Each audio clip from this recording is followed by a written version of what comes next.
Hello, beautiful people. It's Sindafam. Welcome to the channel. Today, we're back again with another video. Still on the Blake Lively and the Justin Baldoni situation. We're going to be checking this video together. And I would love your thoughts and your contribution at the end of the video. Let's dive right in. Oh my God, bro. Oh, hell no, man. What the fuck, man? Get your ass on, boy. You get your goddamn ugly ass. Let's analyze this photo that the Hollywood Reporter published today. I think that it's important to note that the four people that are illustrated in this photo are the four people that are at war. The two on the left are on one team. The two on the right are on one team. So immediately we see the divide. Let's zoom in. So immediately the first two things I notice is that Justin Baldoni is wearing two different shoes.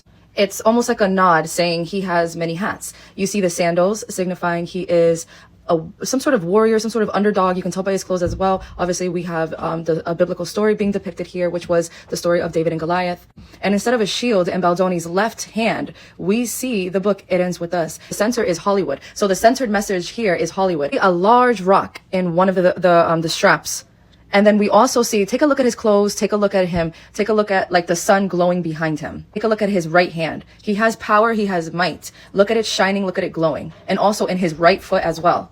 So judging from everything, we can see a simple tunic, we can see a right sandal, and we can see a left combative boot. We see him in a combative stance and we see the book in his hand. So this shows that this is what he's fighting for and he's running with it. And we see him almost pointing like, you know, like this is it, like it ends with us. And we know that she's to his right, and we see him, and it's very, very, very telling. And also keep in mind that they're in a desert, signifying cracks in the ground, signifying cracks in stories, signifying apocalyptic themes. Okay, so let's move on to her. Immediately, I see a white empress. She has a cell phone, looks like a video or something, slingshotted towards him. We see flowers, evoking thoughts of femininity, evoking thoughts of like nurturing, softness. But pay attention to the design of her dress. We see faded flowers in blue, red, and possibly pink. Look at the way that is woven, Greek and Roman. Empress, look at her hair, wild. Look at her body, like strong, athletic. She's ready to attack. If you pay attention to both of their stances, you will see that they're evenly matched because they're both standing in a combative way. They both are going head to head, toe to toe, like knuckle for knuckle. They're fighting with each other. Now let's move on to Brian Friedman. Notice the spear in his pocket. Notice the book bag. Notice him looking up. He's looking towards the answer. He's looking towards the hope. He's like, I got this. He's in the background, but he is a pivotal role. He's a huge role in all of this. Notice the armory here too. What do you see? Nunchucks, spheres, and a metal shield. Now let's look at Nice Pool, who is behind Blake Lively, who is giving a soft, gentle, feminine appearance. Because remember, that's who Ryan Reynolds has portrayed himself to be to the public. And then we see armors and stuff behind him. And we see him with a gigantic bulge as well. So don't forget that. And we see light coming from him and the flowers gracefully, you know, touch and dance on him. And also I want to go back and point out this could signify previous battles that he has won and or lost. But being that he has gone through battles, he has the weapons for this battle as well. So he's being portrayed as indirect, but still powerful. And now when we go back to Nice Pool, we see him, you know, with the golden right gun, and we see him, you know, like gracefully in the background, but he's already entangled as it is. This image does suggest that he is being dragged into this and he's giving this facade, but it also suggests he is not being seen as a primary combatant. Let's zoom out. Immediately, I thought of the desert. Like, look at the clouds, look at everything. It looks like Armageddon. It looks like the last battle, the last man standing. Who will win this war? Who will win this battle? This is signifying the high stakes. This is signifying and illustrating how much both of them have to lose. It's also signifying apocalyptic themes, like I kept saying before. And again, because the Hollywood sign is in the center, it's reminding us that this is the center of everyone's story, or this story is the center of everyone's everyday life at this point. And because it's taking place in the entertainment industry, their reputation in the media that they're garnering is being controlled as much as possible. And also because the book is in his hand, it could also mean that this battle is about the book itself, which could give us a nod in our direction that everyone's thoughts were absolutely correct. She was after the book rights. If that is true, allegedly. That's my own theory, allegedly. So it looks like she's attacking him for the book and he's defending the book with that rock. And because she's attacking him digitally for the book. And he's willing to defend it with physical things. So she's willing to do it digitally. He's willing to do it physically. And that says a lot. Well, it looks like the Hollywood Reporter has changed the wording in their article about BL versus Justin Baldoni, specifically the alleged Jenny Slate HR complaint. The original version says Slate filed a complaint with Sony. Now it says word got back to Sony, the film's distributor. According to sources, Sony then informed Wayfair about it. It appears no formal complaints were ever filed with Sony or Wayfair. So this is now shifting the blame from Sony to Wayfair. Very, very sly of you, BL. And here are the two differences. In the red marked area up top, the original version, it says, Slate so uncomfortable. Sources say he focused so intensely on the sanctity of motherhood and Slate's role as a mother that she filed a complaint to the film's distributor Sony about the incident. A spokesperson for Slate did not return multiple requests for comment. Now the rewrite states, but apparently he made the offer using language that made Slate so uncomfortable. Sources say he focused intensely on the sanctity of motherhood and Slate's role as a mother. That word got back to Sony, the film's distributor. According to sources, Sony then informed Wayfair about it. A spokesperson for Slate did not return multiple requests for comment. I call BS. You know why? Because weren't they both going to Agnetti or Giannetti, the executive officer of Sony? They both have that claim. Blake Lively has that claim in her lawsuit. So is she now backpedaling? If she were to be a witness on the stand, she would perjure herself multiple times because this woman is not capable of remembering her lies, nor is she capable of reminding herself to write things down. But of course, what do we expect from the Plantation Princess?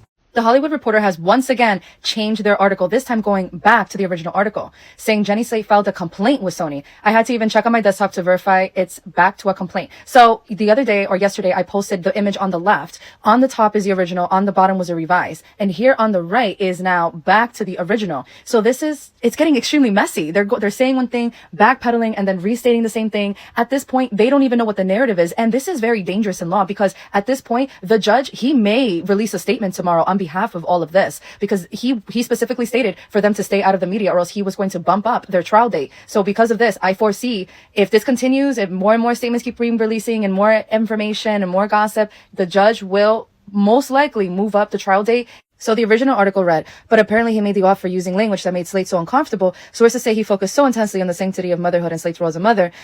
And the bottom says, but apparently he made the offer using language that made Slate uncomfortable. Sources say he focused intensely on the sanctity of motherhood and Slate's role as a mother. That word got back to Sony. On the top, it says that she filed a complaint to the film's distributor about the incident. So which is it? Did she file the complaint or did she just start gossiping? Was this locker room talk? Was this, girl talk? Was this part of the sleepover talk? Was Jenny Slate at any of the sleepovers with Blake Lively and Isabella Ferrer? I want to hear what you guys have to say in the comments. I definitely do believe that she had some role in this because of the power and because of who her family is. I honestly wouldn't put it past her that she didn't contact the Hollywood Reporter with that gossip. Because if it wasn't for her releasing the information, we would have never known that Jenny Slate had an issue with Jamey Heath. We would have never known about the apartment issue. Did Jenny Slate receive the $15,000 refund or reimbursement or whatever it's called? And did she also accept the apartment under the notion that she felt sexually harassed or she felt harassed to some level?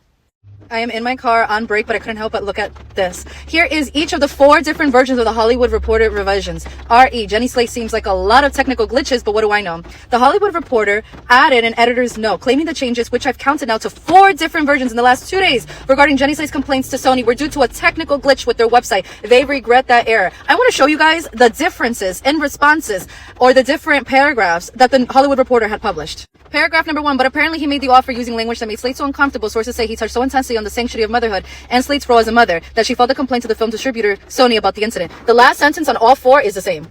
But apparently he made the offer using language that made Slate so uncomfortable. Sources say he focused intensely on the sanctity of motherhood and Slate's role as a mother. That word got back to Sony, the film's distributor. According to sources, Sony then informed Wayfair about it. Sources say he focused intensely on the sanctity of motherhood and Slate's role as a mother, that she had filed a complaint to the film distributor Sony about the incident. Slate's role as a mother, according to sources, Sony became aware of Slate's concerns and informed Wayfair about it. And this is what's on their website. The story has been updated to provide additional context regarding Ari Emanuel's quotes about Lively and Baldoni. Due to a technical glitch, a portion of the story regarding Jenny Slate reverted to an earlier unedited version and has since been updated. The Hollywood Reporter regrets the error. What are your thoughts? Comments in the section. I think this comment sums it up pretty good. And now here's just a reel of Jamey Heath and just how amazing he is.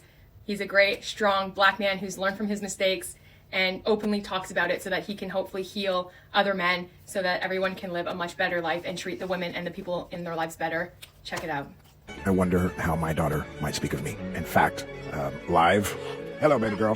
Tell me 3 things I did right and 3 things I could have did better. I feel like I'm the woman I am today, and I have such a positive outlook on myself because of you. And I feel safe in my own body, and I feel safe with you because of what you were teaching me at a young age, reminding me that my body is my body and that it's sacred and it's precious, and how much you advocated for just women in general. I saw how you treated my mom, even though you were divorced.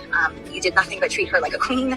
Things were rough at times, and I saw that too, but within each argument and within each moment of frustration, I saw you handle that with such love towards her, even if it was just for me to be able to witness that. I want to conflate my choices with abuse and my childhood trauma. Yeah. I don't want to excuse my behavior to any woman. I blew my marriage up. And someone who's like my brother, who when I was at my lowest was helping me financially, one who believed in me, I infiltrated his marriage. And at that point blew up everything. So I had to go deep into who I was. Maybe I'm broken. What the hell's wrong? How can I hurt the very people that I love so much? I have to believe that because there are so few safe places for us men to be broken, we're not healing. Where you're safe is when you can put your armor down. You don't have to posture.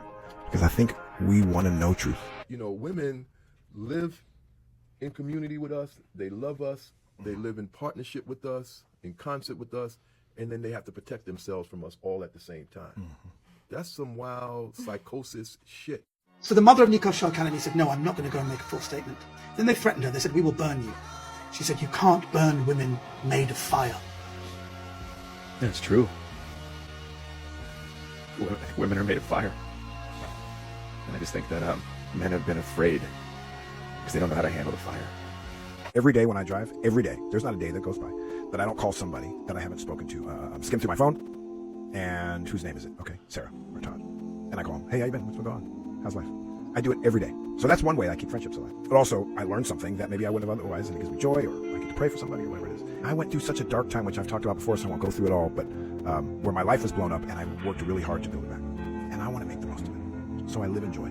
So I keep relationships alive. Apparently, Blake Lively's co-stars were not careful with. You become who you surround yourself with. Jenny Slate, let me tell you something. You do not want to be anything like Blake Lively. Poor girl, this was your first movie and you already have a bad reputation. And no, not just because you're Blake Lively's friend, because you act like her. You see, Jenny Slate filed a complaint to Sony against Jamey Heath, who was a producer at the time on It Ends With Us.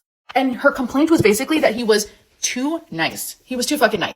Apparently, she had just purchased a home or a condo or something in New York City, and in order for her to take the role, she would have had to move, and now moving expenses, she would have lost her deposit of like $15,000. And he said, don't worry about it. Something along the lines of, don't worry about it. We at Wayfarer will cover that $15,000 because we understand the importance it is of you being a mother, having to support your child. I mean, basically, he was just completely empathetic and sympathetic to the fact that she was a mother, and he was playing into that with her to let her know how important it was. Apparently, she did not like that. She said that those comments made her feel uncomfortable. Girl, hold the fuck on. What is this feminist movement? You guys want this to be sympathetic for you, but then you don't want them to be sympathetic because it's creepy and it's weird? But where the fuck does the line get drawn? Anyways, it looks like this may be probably her last movie if she continues to act like that. And, girl, just don't take any tips from Blake Lively. Let's see if she's a part of this lawsuit. What do you think? You know, after going through or watching through a couple of videos, I finally have come to realize that Blake Lively and some other women that she has been cozying up with or bodying with, they tend to use everything or every word that these men say to use it against them, to manipulate it, the tactics. And it's evident. My question here is, what is the end game? Like, what exactly is the end game? Because how is somebody being nice to you a problem? If you, of course, because you're a terrible person, so when people are being nice or being nice to you, you think the strings are attached to it. And of course, you're surrounded by the people where best of the same feather flock together. So obviously, because of this exact same words, the gossip and whatever they've been shushing about, so obviously they want to find problems with each things where there are none. It don't make any damn sense. But again, I'm glad all of these are being revealed, because you want to know why? People are watching. Hollywood itself is watching. And do you think these people are ever gonna get a role, or anybody's ever gonna work with them again? Of course not.